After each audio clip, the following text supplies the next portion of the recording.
of teamwork and not individualism. They built a firm foundation for a prosperous Kenya. Others amongst them built the walls and others roofed the house. Everyone had a role to play, and no role was greater or lesser than the other. The same is true today as it was then. We are building a house called Kenya, and there is no place for one-manism in this project. It is the collective work of every able-bodied Kenyan.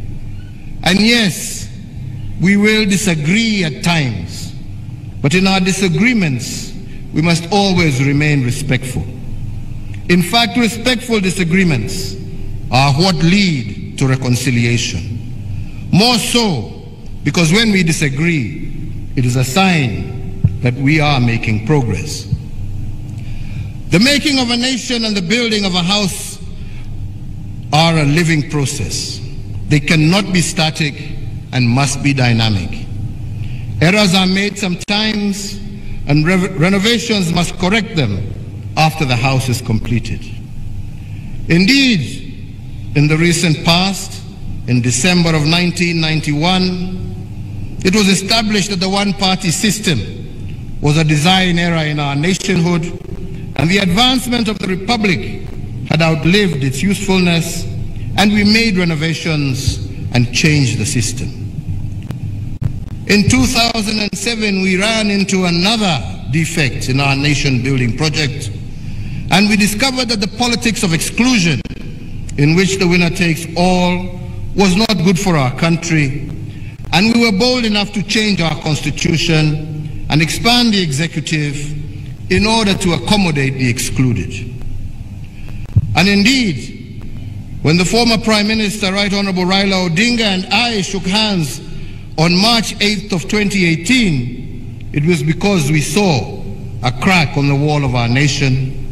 We had run 2 elections that costed the country in excess of 1 trillion shillings. These losses made us see that we were staring at a nation divided right in the middle.